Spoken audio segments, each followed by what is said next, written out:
जय श्री राम। कैसे हैं आप सभी? आइए महाशिवरात्रि की कथा शुरू करते हैं। वैसे भी कोई सा भी व्रत हो, हमारे व्रत जो है वो काफ़ी प्राचीन होते हैं, उसकी कथाएं भी काफ़ी प्राचीन होती हैं। कोई भी व्रत हो उसकी कथा हमें ज़रूर सुनना चाहिए। कथा सुनने से हमें भगवान के प्रति जो है तो हमारा प्रेम और जो है तो दृढ़ होता है, उनके प्रति हमारी आस्था जो है वो और बढ़ती है। इसलिए हमें कथा जो है भगवान की ज़रूर सुनना चाहिए। आइए हम कथा आरंभ करते हैं। जीव हिंसक भील की कथा। किसी समय मल्लेक्ष देश में एक जीव हिंसक भील रहा करता था। वह भील जीव हिंसा के निमित्त सदा वनों एवं पहाड़ों के निकट भ्रमण किया करता था तथा अनेक प्रकार की हिंसा और चोर कर्म किया करता था। उसका शरीर पीन एवं काला था। वह हाथों में धनुष धारण करता था, काला जामा पहनता था, हाथ में गोह के चमड़े का मोजा बांधता था, कमर में तरकस रखता था। वह सदा बाघ, चीता, तेंदुआ, खरगोश, रीछ आदि पशुओं को मारकर अपने कुटुंब का भरण पोषण किया करता था। अनेक पक्षियों का भी वह वध कर डाला करता था। एक दिन इस भील के परिवार वालों ने भील से कहा कि हे वनचर, आज कहीं से भी चोरी आदि किसी भी युक्ति से हमें खाने के लिए कुछ भक्ष्य पदार्थ लाकर दो। अपने कुटुंबियों द्वारा इस प्रकार की प्रार्थना सुनकर भील धनुष बाण लेकर मृग हिंसा के लिए जंगल में जाकर शिकार ढूंढने लगा।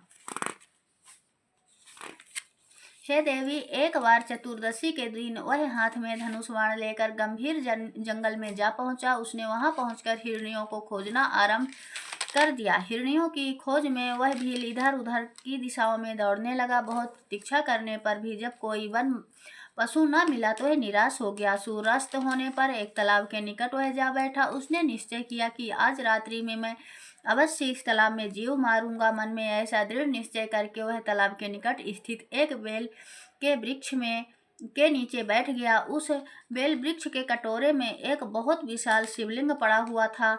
इस व्याध ने अपने दाहिने हाथ से बेलपत्र तोड़कर शिव जी पर चढ़ा दिया।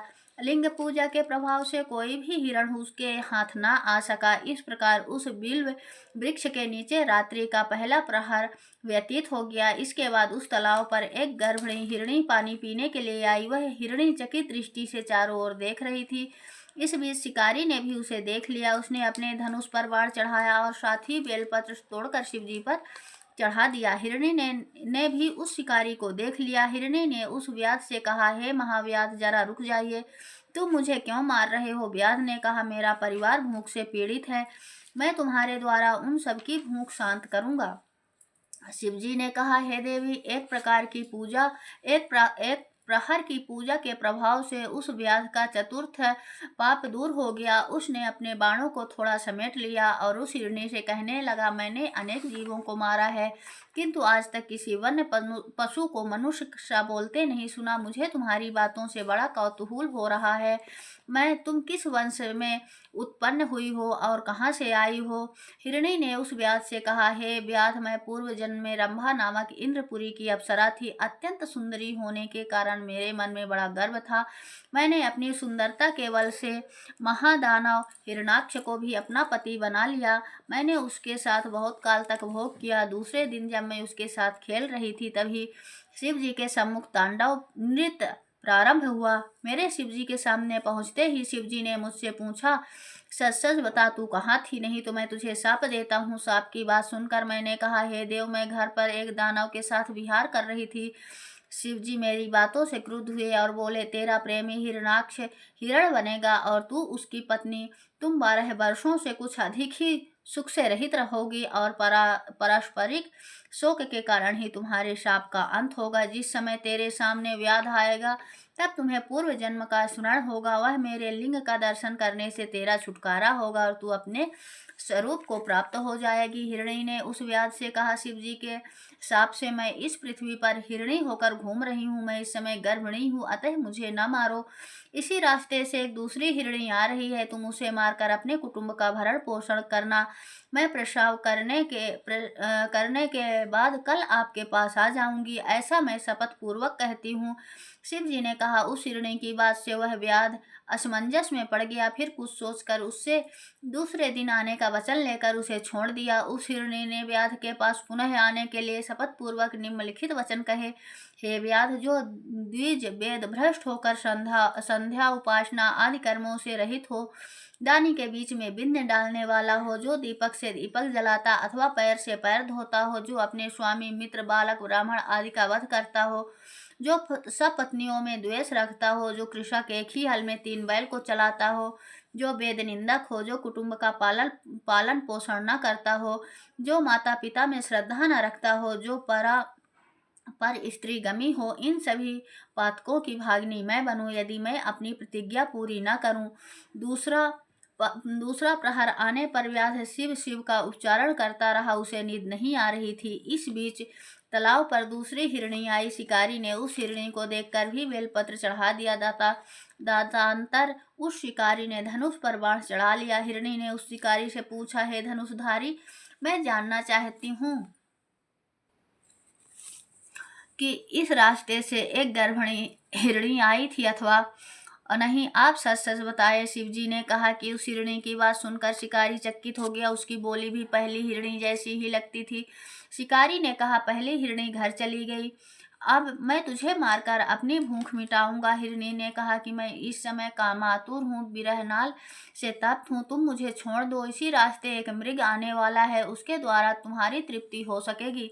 शिव जी ने कहा। उस व्याध ने हिरणी से शपथ लेने के लिए कहा। उस हिरणी ने भी पहली हिरणी की भांति शपथ लिया और वह शिकारी के चुंगल से मुक्त हो गई। वह हिरणी जल पीकर पलायन हो गई। व्याध उसी पेड़ के नीचे बैठे रहा। उसका तीसरा प्रहर भी समाप्त हो गया। उसने बेलपत्र तोड़कर शिव जी पर डाले।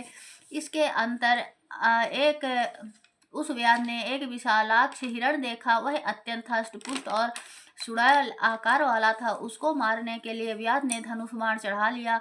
उधर उस शिकारी को हिरण ने भी देख लिया। वह अपने मन में सोचने लगा, आज मेरी मृत्यु अवश्य होगी। मेरी दोनों हिरणियों को इस व्याध ने अवश्य मार डाला होगा। स्त्री के बिना जीवन व्यर्थ है, क्योंकि पत्नी के बिना धर्म अनुष्ठान नहीं हो सकता और न तो संसारिक सुख भोग ही किया जा सकता है। अतः उसने व्याध से पूछा, हे नरश्रेष्ठ, मैं आपसे एक बात पूछना चाहता हूँ, कृपा आप उसका ठीक ठीक उत्तर दे। इसी मार्ग से पहले 2 हिरणियां आ चुकी हैं, तो क्या आपने उन दोनों को मार डाला या वे अपने घर चली गई? हिरण की बात सुनकर व्याध ने अपने मन में सोचा, यह कोई सामान्य हिरण नहीं हो सकता। ऐसा सोचकर उसने विस्मित होकर हिरण से पूछा, वे दोनों हिरणियां अपने घर चली गई, किंतु तुम्हारा दूसरी रजस्वला स्त्री ने तुम्हें मुझे देने का वचन दिया है, अतः मैं तुझे किसी प्रकार भी नहीं छोड़ सकता। शिवजी ने कहा। व्याध की बातों से वह हिरण भयभीत होकर उससे पूछने लगा, तुमने दोनों हिरणियों को क्यों छोड़ दिया? शिवजी ने कहा। व्याध के सम्मुख हिरणियों द्वारा किए हुए शपथ को उस हिरण ने व्याध से कह सुनाया।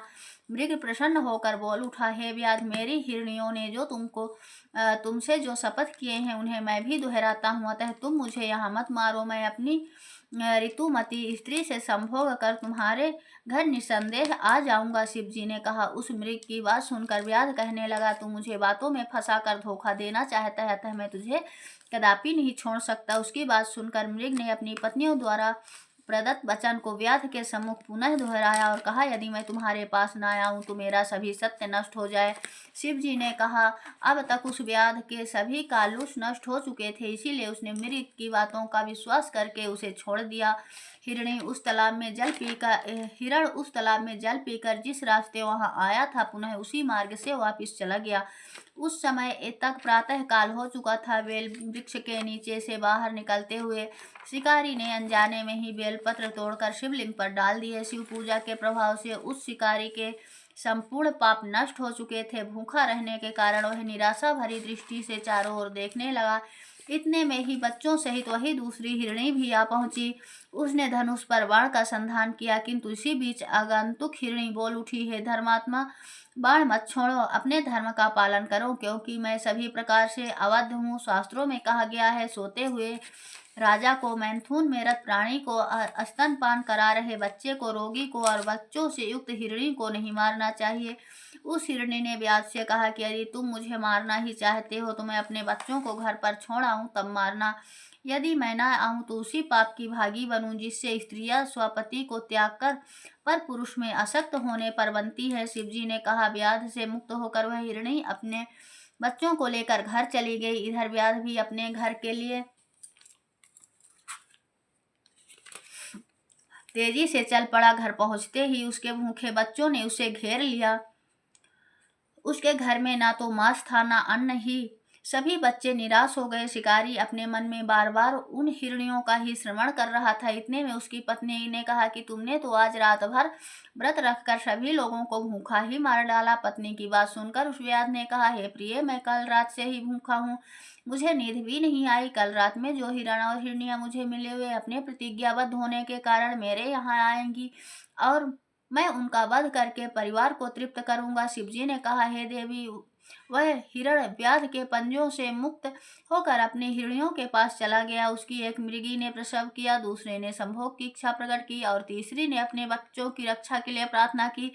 हिरण ने ऋतुमती मृगी की इच्छा पूर्ण करके कहा, तुम सब यहीं रहकर बालकों की देखभाल करना। अब मैं व्याध के पास जा रहा हूँ क्योंकि मैंने उसे वचन दे रखा है। शिवजी ने कहा कि मृग की बातों से उसकी पत्नियां भी साथ चलने का आग्रह करने लगी।